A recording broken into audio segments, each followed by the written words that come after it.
Today we're making creamy mac and cheese and taking it up a notch with a twist you don't want to miss. I'm Rose Oatley. Let's get cooking. Now 3 cheeses you're going to have to shred first are Cheddar, Colby and Monterrey Jack, and Mozzarella. I know shredding your own cheese can be a pain sometimes, but it's so worth it. And if you get yourself one of these, they're very inexpensive and they work like a charm. They make shredding a breeze. You want to finely dice a 1/4 of an onion. Now head to the stove and boil some water. I'm using Cavatappi pasta, but elbows work too. It's a 1 pound box, 153 grams. Add about 1/2 tablespoon of salt and cook al dente according to your package directions. Mine took 7 minutes. Drain the pasta and keep it from sticking with just a slight touch of olive oil. Return to the same pot and add about 2 tablespoons of avocado oil. Add and saute the onions until they're lightly caramelized, about 3 minutes. And now for the twist. Add 1 pound of ground Italian sausage, break it up and brown it. Season with salt and pepper to taste. Once browned, transfer to a plate briefly. Wipe the pot clean and add 2 tablespoons of avocado oil and 1/2 stick of unsalted butter. Once melted, add 1/2 tablespoon of garlic powder, 1/2 tablespoon Italian seasoning, 1 teaspoon dried basil, and 1/2 tablespoon of smoked paprika. Stir to toast the spices and wake up the flavors. Add 1/4 cup of all-purpose flour and whisk for about a minute to cook out the flour. Now add 1 tablespoon of Dijon mustard. Dijon adds tang and balance to the richness. Next, slowly whisk in 1 12-ounce can of evaporated milk. Raise the heat to medium and whisk in 3 cups of heavy cream, 1 cup at a time.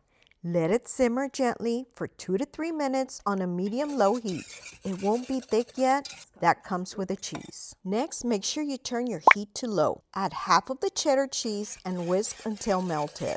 Then 1/2 of the Colby Monterrey Jack, whisking until smooth. Finally, whisk in 1/2 of the mozzarella. Look at that glossy, velvety sauce. Perfect. That's what we want. Set the cheese sauce away from the heat while you grab your pasta. Add the cooked pasta to the pot with the sauce and give it a good mix.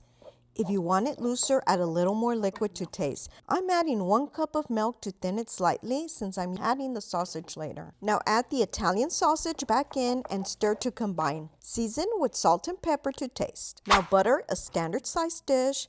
Spread 1/2 of the mac and cheese in an even layer. Mix your leftover cheeses and sprinkle in a layer of the cheese mixture. Add the remaining mac and cheese and finish with another layer of cheese on top. I didn't use all the cheese. I had a little left.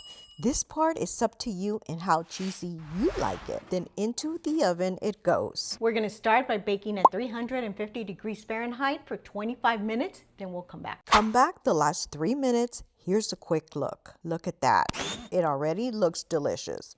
But if you like a golden top like I do, switch to broil on low for the last 3 minutes. If your broiler doesn't have a low setting, 1 to 2 minutes will still get you a nice top. Just keep an eye on it. When it's ready, remove from the oven. Look at that bubbling. So good. Now we can garnish with chopped parsley for a pop of color. Now listen to that toasted cheese as I drag the spoon across the top. Let's slice into it and show the stretch. Look at that.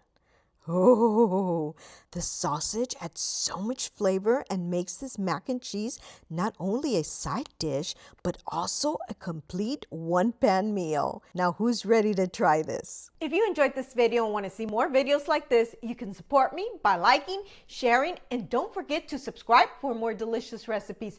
Also, be sure to check out these videos on the side. Thanks for your support and happy cooking.